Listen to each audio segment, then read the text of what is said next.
Atabəy, yeni bir oyun oynayırıq. Oyunumuz bu səfər 3 dənə sual verəcəm sənə. Sən ürəyində tutacaqsan. Mən birinci qeyd edəcəm. Sənin beynində, ürəyində oxuyub qeyd edəcəm. Sonra sən mənə o tutduğun rəqəm olsun, söz olsun, onu mənə deyəcəksən. Axırda da baxarıq düzgün qeyd edirəmişəm yoxsa yox. Ha, sən deyirsən telepatik bacarığa maliksən. O bilər. Onu yoxlayaq deyirəm. Hətta elə. Bəli. Yaxşı yoxlayaq, nə deyirəm. Tamam. İndi birdən 100-ə qədər ağlında bir rəqəm tut. Mən birinci qeyd edirəm, sonra sən mənə deyərsən. Yaxşı. Mən kameraya göstərim tutduğum, yazdığım rəqəmi. İndi sən deyirəm, neçə rəqəm yazmışdım? 88. Tamam, onu kənara qoyduq. İndi ən sevdiyin heyvan. Mən qeyd edim, sonra səndə.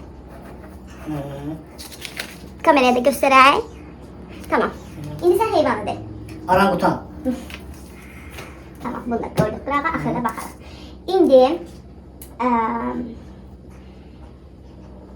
məsələn bir ox işarəsi.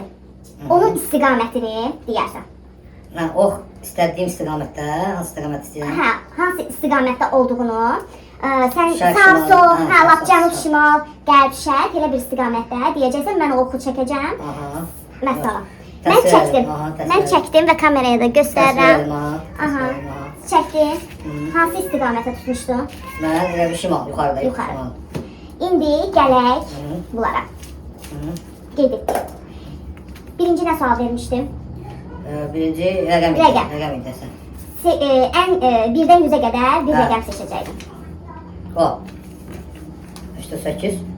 Oradan bir 8. Təxmin elədin nəyə? İndi 8 mənim uğurlu rəqəmdir. İndi ola bilər. 8 sənin uğurlu rəqəmin. Nəsə 8, nə 8. Hə, bunu bildim. Sən də bunu təqribən bilərsən də. Məncə Hə. bunu çünki hər dəfə istifadə edirəm o rəqəmlərdən ona görə.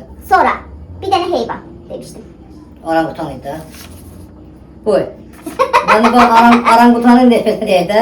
Yəni dedim ki, bu orangutanı hamı fikirləşər ki, it ola bilər də. İndi bunu Pişik, məsələn, orangutan da tapdım. Orangutanı sən də tapdınsa, mən bunu özləmirəm. Orangutan nədə tapdın sən? Tapdım da. Mən elə belə adam deyiləm. Gəl, Sən mənə nə gəl, burada bilirsən? fikirləşiydi. Orangutan İstiqamət. İstiqamət şimal idi də, şimal. Hə, şimal. Ha.